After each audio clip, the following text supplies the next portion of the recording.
This is how the enemy is using incubus and succubus spirits right now, also known as familiar spirits. So if you've seen in this past month, God has been declaring a new thing to his people.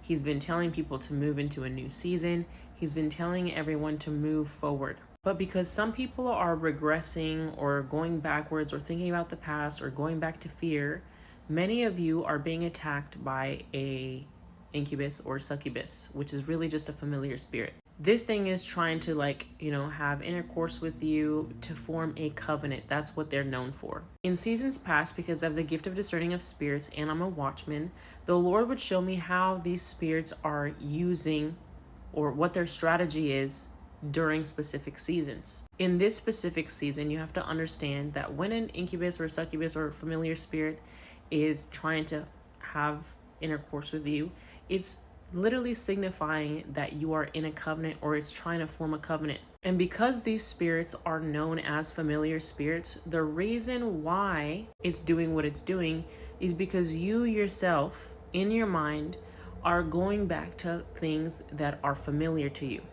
You are settling for comfortability. You're settling with what's familiar to you. You're not stepping into the unknown, into what God is telling you to do and to take the land of your new season. And now that you know that this is just the strategy of the enemy, but also it's something that you have to recognize that is a pattern in your own mind, I want you to understand that God's grace is beyond what you're going through. And so there's enough grace for you to restart right now. I also want to give you strategy of just like how to move forward, because I think that's where a lot of people kind of fall short. I think the main issue with constantly being brought back to your past in your mind or just like as an attack of the enemy is through the lack of joy. Just like not having joy because you succumb to like whatever emotion comes from the past. So what I would suggest to get joy and to like literally kind of get yourself out of a slump is by praising. Put some praise music on, praise God for an hour, and literally see that spirit leave you. As a matter of fact, this is biblical. Saul was being tormented by an evil spirit. He literally would come and ask David to come play the timbrel for him or the harp, because David was anointed. The spirit of wisdom was within him. And so obviously that music was glorifying God. So I would start off my mornings with just praising God for an hour. Put on some good praise music that makes you glorify God. And let that joy be immersed in you. Then start doing your daily tasks of what it is that God has spoken to you in secret to start working on. Start moving into that new season.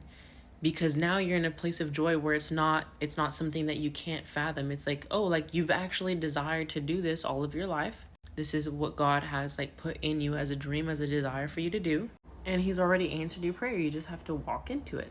So I hope that helped. But I also want to remind you that we're about to start a 25-day long fast. This is our 2 Chronicles 20 fast. We did it last year and there were so many testimonies, including my testimony. If you haven't already watched it, you can watch it with my link in my bio. It's on my podcast page, which is called Mercy Podcast. The video is called When God Breaks Protocol, because that's exactly what God is going to do. He's going to break protocol during this fast. So if you need God to break protocol in your own life, whatever that may be, I would encourage you to join. It doesn't start till September 5th, so you have some time. But what I want you to do for now is, number one, go watch the video in my link in my bio of the testimony. Number two, I want you to go to my website, ionaburciaga.com, scroll all the way down to the bottom and enter in your email in the little email newsletter box so that when I send out the instructions for the fast, you won't miss out. Last but not least, get your expectation up.